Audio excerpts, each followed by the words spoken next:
नमस्कार मेरे प्यारे साथियों। मैं फिर आप लोगों की सेवा में उपस्थित हूँ। सीरीज राजन सीरीज चल रहा है और क्लास 29 है। इससे पहले आप नहीं देखे हैं तो जाकर सभी क्लासों को 1 बाय 1 करके देखें। क्लास देखने के बाद उस क्लास को देखेंगे तो आपको बहुत फ़ायदा करेगा। तो देर न करते हुए जो प्रश्न बचे हुए हैं उन प्रश्नों को हम फिर से सॉल्व करते हैं। आगे के प्रश्नों से स्टार्ट करके आइए स्टार्ट करते हैं। यहाँ का प्रश्न हमारा ये दिया हुआ है। 22 नंबर प्रश्न स्टार्ट करेंगे हम। 22 नंबर प्रश्न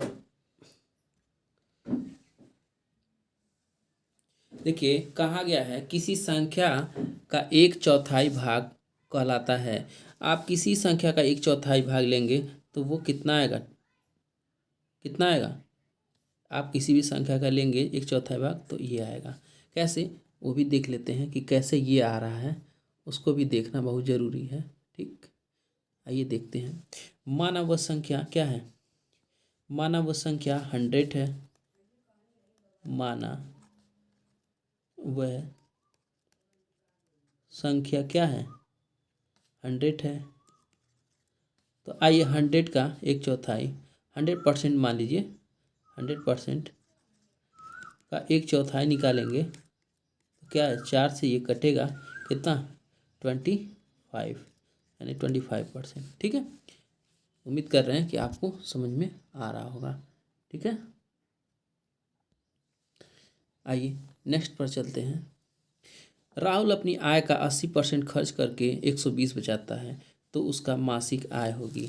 तो मानते हैं इसको। माना राहुल की आय 100% रही होगी। माना राहुल की आय 100% है। माना राहुल की आय कितना होगा? 100% होगा, जिसमें से 80% क्या करता है? खर्च कर देता है। खर्च करता है कितना? खर्च होता है जो, वो कितना होता है? 80%। बचाता कितना है? सेव करता है, यानी बचत करता है 20%। ठीक है, और यहाँ दिया हुआ है खर्च करके 120 बचाता है, यानी 20% बचाता है। 20% का मतलब 120 बचाता है। तो यानी दिया हुआ है 20% का वैल्यू दिया है, तो 20% का मतलब 120 बचा रहा है। तो निकालते हैं 100% का वैल्यू। तो 1% का वैल्यू निकाल लेते हैं पहले। ठीक है, 1% का वैल्यू यानी 120/20। और 100 का जब निकालना होगा तो क्या करेंगे? 100 से मल्टीप्लाई कराएंगे दोनों तरफ से। 100% का निकालना हमको, तो 120/20 गुणे 100।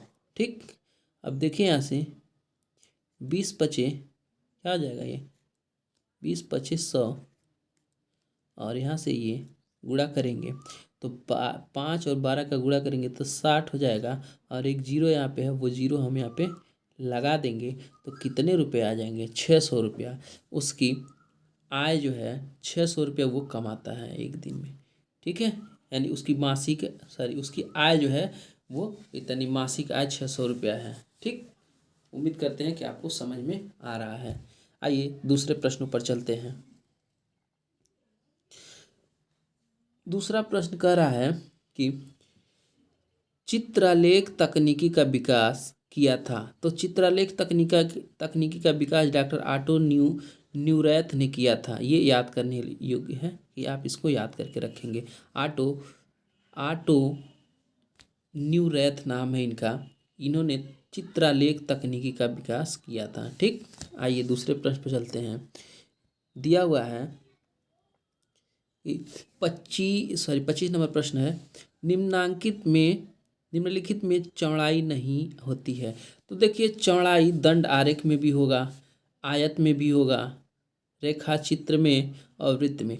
तो चौड़ाई होती है। रेखा चित्र जो होता है उसी में नहीं होगा। जैसे रेखा चित्र आप देखिए, इस तरह का रेखा चित्र यहाँ पे देखिए, ये क्या है, इसमें चौड़ाई दिख रहा है क्या, कहीं कहीं चौड़ाई दिख रहा है, नहीं, केवल लंबाई है, चौड़ाई नहीं है इसमें। ठीक है, तो रेखा चित्र में क्या होगा, यही आंसर हो जाएगा हमारा। क्या हो जाएगा, यही आंसर होगा। इसमें क्या होता है, चौड़ाई नहीं होता है। क्या होता है, चौड़ाई नहीं के बराबर होगा। ठीक, उम्मीद करते हैं कि आपको समझ में आ रहा होगा। आइए 26 नंबर प्रश्न को देख लिया जाए। 26 नंबर प्रश्न कह रहा है, निम्न में अभाज्य संख्या क्या है, सॉरी भाज्य संख्या क्या है। ध्यान दीजिएगा, भाज्य संख्या पूछ रहा है जो किसी संख्या से कट रहा है, ये भाज्य संख्या। तो देखिए 7 1 से कटता है, एक को छोड़ के किसी और संख्या से नहीं कटेगा। 13 भी एक को छोड़ के किसी और संख्या से नहीं कटेगा। ये भी 5 जो है ये भी नहीं कटेगा किसी और से, एक को ये भी नहीं कटेगा, ये भी नहीं कटेगा। तो बचा क्या, 6। 6 देखिए आपको, 6 एक से तो कटेगा ही, 2 से भी या 3 से भी कट रहा है। यही हमारा आंसर हो गया। ठीक है, आइए दूसरे प्रश्न पर देखते हैं। 500 का 20% वही होगा कि, कह रहा है 500 का 20% क्या होगा, जितना कि इस संख्या में किसी 30% या 12.5% का होगा। तो देखिए 500 का 20% निकाल लेते हैं, कितना हो रहा है। आइए 500 का 20%, 500 का 20% निकाल लीजिए, ऐसे ही 20% निकलेगा। ठीक है, डबल जीरो से डबल जीरो यहाँ कैंसिल, बचा क्या, यहाँ पे आपका बचा 5 × 20, यानी इससे जब हल करेंगे आप तो आ जाएगा 100। 100 आ गया। कह रहा इसमें से कोई ऐसा जो मान है जो इसी के बराबर है। तो आइए जो दिया है डायरेक्ट उसको सॉल्व करते हैं, टाइम ना खराब करते हुए। ये बी वाला, ठीक है, बी वाले को देखते हैं। देखिए 800 का इसका वैल्यू होता है, देखिए 1/2% का होता है 25/2, यानी 2 का 12 में गुणा करेंगे 24 और 1 25, तो 25/2 परसेंटेज, साइन लगा दीजिए परसेंटेज का, और क्या परसेंटेज का साइन लगाइए। 2 से ये कट गया कितना बार में, 8 कटेगा 4 बार में, तो ये हो गया 400। क्या हो जाएगा, ये 400 गुणे 25, परसेंटेज का मतलब 100, लिख दिए 100। 0 से 0, 2 जीरो से 2 जीरो कट गया, बचा क्या 4 गुणे 25, मतलब 25 चौका 100, क्या हो गया 100। तो देखिए ये प्रूफ हो गया कि ये 100 आ गया, ये इसके बराबर है। कौन, ये इसके बराबर है। कौन है, 800 बराबर है किसके, ये वाला इसके बराबर है। ठीक है, उम्मीद कर रहे हैं आपको समझ में आ रहा है। आइए दूसरे प्रश्न पर चलते हैं, यानी प्रश्न संख्या 28 पर चलते हैं। 28 वाला प्रश्न क्या कह रहा है, 28 नंबर प्रश्न है, कह रहा है 5897 में 8 का स्थानीय मान ज्ञात कीजिए। देखिए इसका स्थानीय मान निकालना है, कैसे निकलेगा, 5897 लिखेंगे यहाँ पे, 5897 लिख दिए। स्थानीय मान जिसका भी निकालना है तो देखिए वो इकाई, दहाई, सैकड़ा 100 नंबर पे है, या ऐसे कर लीजिए 8 को लिख दीजिए और जितना अंक बचे उतना 0 लगा दीजिए। ठीक है, 8 का स्थानीय मान कितना हो गया 800, तो आप यहाँ से 800 लगा सकते हैं। कितना, 800 लगा सकते हैं आप। ठीक है, स्थानीय मान 800 लगा सकते हैं, ये वाला ऑप्शन हो गया। आइए दूसरा प्रश्न सॉल्व करते हैं। प्रश्न संख्या हम चलते हैं 29 पर। 29 है, कह रहा है 7378 में 3 का जातीय मान। ये देखिए जातीय मान पूछा है, उसके पहले स्थानीय मान पूछा था। तो ध्यान दीजिएगा, जातीय मान जितने का पूछेगा उतना ही उसका क्या होता है, वैल्यू होता है। 3 का जातीय मान पूछ रहा है तो 3 ही जातीय होगा इसका। जितने का भी वैल्यू पूछेगा जातीय मान, वही संख्या क्या होगी, जातीय मान हो जाएगी। ठीक है, जातीय मान वही हो जाता है, कितने का भी पूछे वही जातीय मान होगा। ठीक, ध्यान दीजिएगा जातीय मान में। आइए दूसरे 30 नंबर पर चलते हैं। कह रहा है कि इस वाले प्रश्न पर चलेंगे हम। कह रहा है 5.7 में 7 का स्थानीय मान ज्ञात कीजिए। तो देखिए 5.7 में 7 का स्थानीय मान, ये देखिए 10th पे है। इसके पहले हमने जब सिलेबस में कंप्लीट कराया था तो पॉइंट वाला बताया था, ये इसमें इतना है। ठीक, इसको हम लिख सकते हैं ये 7, एक जीरो, एक दाहिने अंक की दशमलव एक लगा है ना। देखिए दाहिने दशमलव के दाहिने अंक एक ही अंक है और एक ही अंक वाला पूछ रहा है, तो कितना, उतना ही जीरो लगाएंगे जितना अंक है। नीचे 10 लगाएंगे। अगर यहाँ 2 होता, ठीक है, यहाँ 2 होता, 5 है और पूछ लेता 5 का, दूसरे कलर से करते हैं, नहीं तो डिस्टर्ब हो जाएंगे आप लोग। अगर यही क्वेश्चन आपको कह देता, यही क्वेश्चन यहाँ पे कहता 9 का स्थानीय मान बताइए, 9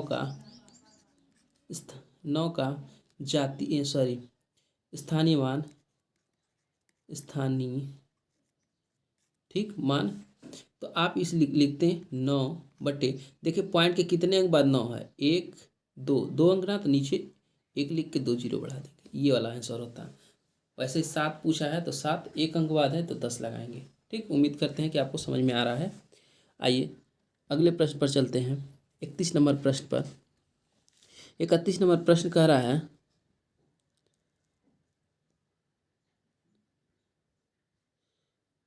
31 नंबर प्रश्न पर,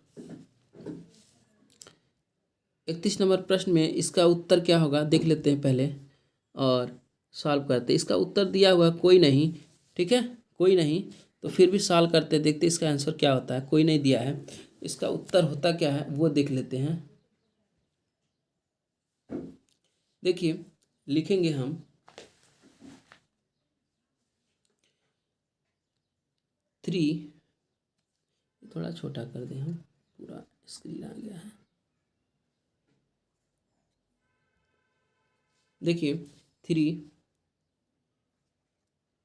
9/11 प्लस 1 11/13, इसको मिक्स में है तो सीधे सीधे हम इसको सही ढंग से लिखेंगे और सही ढंग से लिख के उसके बाद हम इसको सॉल्व करेंगे। जब सही ढंग से लिखेंगे तो 11 यहाँ 33 और 33 में 9 जोड़ेंगे तो आ जाएगा 42, ठीक है, 42 और नीचे जो है वही रहेगा, यहाँ बराबर दे देते हैं, 11 रहेगा प्लस, वैसे इसमें जोड़ेंगे 13 बन जाए 13, यानी 13 कने 13 और 11 जब जोड़ेंगे तो 24 आ जाएगा, 24 लिख देंगे और नीचे जो है वही रहने देंगे। इसका जब एलसीएम लेंगे तो देखिए, जब भी इसका एलसीएम लेंगे, देखिए डिस्टर्ब हो जा रहे हैं हम भी, तो इसका एलसीएम लेंगे तो आ जाएगा 13 × 11 कर देंगे, यानी 11 × 13 और ये 14 और इस जाके 42 और 13 का मल्टीप्लाई हो जाएगा, 42 × 13 प्लस 24 × 11। इसको जब सॉल्व करेंगे तो 42 और 13 का जब गुणा हम करेंगे तो आएगा 546, क्या आएगा 546 प्लस 24 और 11 का जब गुणा करेंगे तो 264 आ जाएगा, क्या आएगा 264 आएगा। 11 और 13 का जब गुणा करेंगे तो नीचे आ जाएगा 143, 143, ठीक। अब ऊपर जितना है उसको ऐड कर दीजिए, ऊपर ऐड करेंगे तो हो जाएगा आपका 810, 810 नीचे वही रहेगा, ठीक। इस तरह से ये प्रश्न क्या हो गया, हमारा प्रश्न ये सॉल्व हो गया, ठीक है, ये प्रश्न हमारा सॉल्व हो गया। उम्मीद कर रहे हैं कि आपको समझ में आया होगा, ठीक। आइए दूसरे प्रश्न पर चलते हैं। 32 नंबर प्रश्न जो है, इस प्रश्न पर चलते हैं। कह रहा है कि 32 जो प्रश्न है, इस प्रश्न में कह रहा है कि 4 7 3 4 4 7 3 4, कह रहा है ये संख्या विभाज्य होगी। तो ये देखिए संख्या, पहले तो ये संख्या 2 से भी विभाज्य होगी, ठीक है। तो सबसे पहले देखिए 2, क्योंकि यहाँ 4 है लास्ट में, तो 2 से विभाज्य होगी। तो देखिए इस संख्या में कौन 2 से विभाज्य होगा? 2 से ये विभाज्य हो रहा है? नहीं। 2 से विभाज्य हो गया? नहीं। 2 से ये? नहीं। ये 2 से विभाज्य हो रहा है, तो ये भी यही होगा, ठीक है। वैसे भी देख लेंगे तो 2 से भी 6 जो है, देखिए 6 को यहाँ लिख रहे हैं ऊपर, 6 जो है ये 2 से भी विभाज्य होगा और 3 से। तो ये संख्या हमारा 2 से विभाज्य होगा और 3 से। 3 से चेक करना है। 2 का रूल यही है कि लास्ट का सम अंक होना चाहिए। क्या है? सम। 2 4 6 8 10 या 0 लास्ट में, वही 2 से पता चल जाता है, 2 से कटेगा। 3 का रूल क्या है कि जब इन तीनों संख्याओं चारों को जोड़ेंगे, जैसे देखिए 4 3 7, 7 और 7 14, 14 और 4 18, 18 3 से विभाज्य होता है, इसलिए ये 3 से विभाज्य होगा। जब 2 3 से ये संख्या विभाज्य हो रहा है तो 6 से भी विभाज्य हो गया, ठीक है। तो हमारा आंसर क्या हो जाएगा? यही आंसर हो जाएगा, ठीक। ये वाला हमारा आंसर होगा। आइए अब अगले क्लास में मिलते हैं आप लोगों से। तब तक के लिए जय हिंद जय भारत। क्लास अच्छा लगे तो आप लाइक सब्सक्राइब करते रहिए।